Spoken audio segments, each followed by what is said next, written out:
Imagine this: you wake up at 5 a.m., haven't eaten, haven't had a drop of coffee all day, your stomach is empty, your throat is dry, and yet you still have to study, work, and concentrate as if nothing has happened. Sounds crazy, right? But that's the reality for millions of people during Ramadan. If you're watching this video, yeah, you're probably one of them trying to cling to the last bit of energy to study or do something productive while your mind is foggy. Your eyes are glued shut, and your bed keeps calling your name. You feel exhausted. You feel guilty for not getting anything done. And worse, you start to believe that effective studying is a myth during Ramadan. But wait, that's not true. I've been there, tired, exhausted, lost, and then I found something that changed everything. I discovered some incredibly practical and simple ways that have completely transformed the way I study during Ramadan, even when I'm hungry, thirsty, and nearly exhausted. They work so well that I wish I'd known about them sooner. So, in this journey, I'm going to share with you 6 study tips that will help you not only survive Ramadan, but also study more effectively than when you're not fasting. Sounds counterintuitive, right? But keep reading. Because by the end of the video, you might realize Ramadan doesn't make you weak. In fact, if you know how to use it, it can be your secret weapon to help you learn faster, focus better, and be more disciplined than anyone else. Ready? The journey begins now. Here's the first thing you need to remember. Ramadan doesn't make you weaker. It's your mindset that makes you weaker. Stop and look at the truth. Fasting is not an excuse to give up. Ramadan is not an obstacle. In fact, it's an opportunity, a chance you only get once a year to practice something that most students and adults today are sorely lacking: discipline.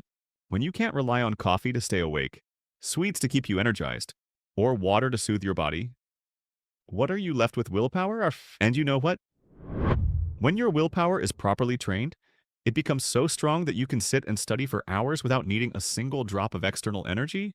We often blame ourselves: I'm too tired, I can't concentrate, I'm fasting.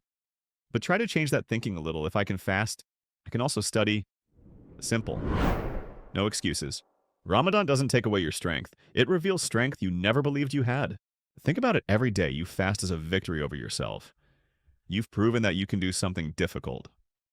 So, isn't sitting down to study for 45 minutes or an hour a much smaller challenge? I know you may be tired, hungry, and thirsty, but if you study with a clear purpose, not just to get good grades, but to build resilience and become a better version of yourself, you'll realize something very strange. Your body may be tired, but your mind is not. Every time you sit down to study for even 15 minutes while others are resting, you are building an invisible muscle, your mental strength, and it will take you further than any tool you have ever had. Don't think of Ramadan as a break from studying. Think of it as a special training program where you can learn more deeply, be more disciplined, and focus. You don't have to wait until after Ramadan to do it again. Start today with whatever you have. Because if you can get through a day without food or water, you can get through a difficult chapter, a mind-numbing assignment, or an exam you dread. Ramadan isn't making you weak. It's making you a warrior. Let's be honest. You either skip suhoor because you think 10 more minutes of sleep is happiness, or come iftar time, you rush to the table as if you haven't eaten for 1,000 years. Both are bad. Let's face it, you're not Superman. You need energy, and if you fuel up the wrong way, congratulations. You'll have a whole day of brain fog mode. On. Eyes drowsy, head spinning like a pinwheel. No cap. So how to eat smart first is suhoor, the power breakfast. This is not the time to eat for fun. This is the time to fuel your brain to function all day. Choose real foods, not sweet things like cheap syrup. You need slow carbs oats, brown rice, sweet potatoes, things that keep your energy up and running, not up and down. Add in some good protein: eggs, tuna, chicken breast, or if you're vegetarian, lentils, nuts, Greek yogurt. Don't forget some healthy fat: avocado, peanut butter, olive oil. They won't make you fat if you don't feast. And water. Oh boy, water is true love. Drink like you're a cactus that's just returned to the desert. Don't wait until you're thirsty to drink. Drink before you're thirsty. Rule of thumb: drink little by little from iftar to suhoor. Stay hydrated. Stay focused. Period. And iftar staying alert is a priority. So don't do an all-you-can-eat buffet and wonder why you're so sluggish at 7 p.m. Break fast like a pro a few dates. Water, maybe some light soup. Then eat properly. Grilled protein, good carbs. Real veggies. Not the eat salad to lose weight kind, but eat to keep your brain alive. And if you're still hungry after a good meal, chill, eat more. But eat smart. Don't stuff. Don't kill your brain just for some dopamine hit. You can't learn well not because you are stupid, but you're overeat stupid. Don't turn yourself into a zombie just because you're too full. If you're full, you'll be clinically dead studying, not concentrating. To conclude this section, eat like a student, not like a beast. Your brain deserves more than sugar crashes and food coma. This is when you learn something no one teaches you in school: eat to master yourself, not to sabotage yourself. And now, for something that almost no one pays attention to but can save your entire Ramadan from feeling brain dead, that is napping. Sounds simple, right? But you wouldn't imagine the difference it can make if you know how to nap at the right time and in the right way. Studying during Ramadan will be as easy as flan. Most people sleep too little during this month, just 5 hours, or 6 hours if you're lucky. So it's no wonder you find yourself feeling lethargic, as if your brain is spinning like you've just been kicked out of a dream. Napping is not just an option, it's a necessity. Just like a phone battery, when if you don't charge it, it dies. It's that simple. The ideal time to nap is right after school or work. A nap of 1.5 hours is best, as it allows for a complete deep sleep cycle. However, if you don't have that much time, a 20-minute power nap is sufficient to reset your brain.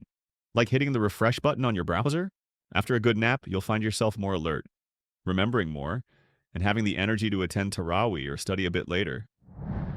Trust me, napping isn't laziness. It's a survival strategy, especially during Ramadan. If you're worried about falling asleep during iftar, set an alarm. Use a countdown timer, or ask your mom to wake you up. Just don't miss out on the precious evening. And hey, don't wait until you're lying on your desk to say, "I wish I could sleep." Just do it. Your brain will thank you by functioning at its peak in the evening. Finally, remember this Ramadan isn't a month to take a break from studying. It's an opportunity to take control of your time, train your willpower, and learn to study smarter. Instead of complaining, "I'm so tired," use tactics like napping to regain control. Sleeping the wrong way makes you a zombie. Sleeping the right way makes you a warrior. Choose wisely. Now I'm going to give you a powerful tip that many people overlook: study groups. Yes, it sounds simple, but don't underestimate the power of having teammates. You don't need to be a nerd or an extrovert. You just need a few people who are struggling just like you, hungry, tired, and trying not to crash your GPA. The truth is, if you study alone, you're more likely to give up on yourself. But if you have people working together, you have a reason to keep going. Why? Because you know there's someone waiting for you, studying with you, reminding you, "Hey, get on Zoom. You still haven't finished biology today?" The feeling of being hungry while seeing other people trying to concentrate on studying. It's strange. It's like, wow, if they can do it, I can do it too. Not to mention, you can share materials, explain difficult lessons to each other, and most importantly, create positive pressure. Sometimes just having someone ask, "Have you studied yet?" is enough to make you hesitate to be lazy. Psychology shows that everyone wants to save face a little, right? And frankly, studying in groups is much more fun. You can complain together, release a little, then get back to focusing. Sometimes just having someone text, "Come on, iftar is coming," is enough to give you the energy to finish your lesson. Studying in groups can be online, offline, through video calls, or simply texting each other every night. The important thing is that you are not alone on this journey. Don't try to be strong alone when you can be stronger with others. And hey, if no one invites you to join a study group, be the one to initiate it, create a group chat, post a story, or ask your best friend, "Hey, Iki, do you want to study together this Ramadan?" Even if it's just one person, it can completely change your motivation. Because studying during Ramadan is not a battle you have to fight alone. Turn it into teamwork, and you will see that everything is much easier. And finally, if you feel that Ramadan is too much to study, I want to say this: Ramadan does not come to weaken you. It comes to make you stronger. You have lived all day without eating or drinking, still enduring, still awake. So can't you spend a little bit of that day absorbing knowledge, something that nourishes you longer than food? You don't have to be perfect. No one is forcing you to study for 10 hours a day and go to bed at 3 a.m. But if you study smarter and more strategically, you can overcome the month that others call total hibernation and turn it into a month of rapid breakthroughs. Get up a little earlier, eat right, rest enough, study at the right time, find a companion, and most importantly, don't see this month as a reason to avoid studying, but as an opportunity to transform. Because if you can learn during the hardest month, the rest of the year will be a piece of cake. So look in the mirror and say out loud, I'm not lazy, I'm not weak, I just don't know the right way. But from today, you have a way. Wishing you a meaningful Ramadan, not only for your soul, but also as a turning point for your knowledge and your future. And if you find this video resonates with you, don't keep it to yourself. Share it with a friend who needs it. Who knows? You might be the reason they don't give up.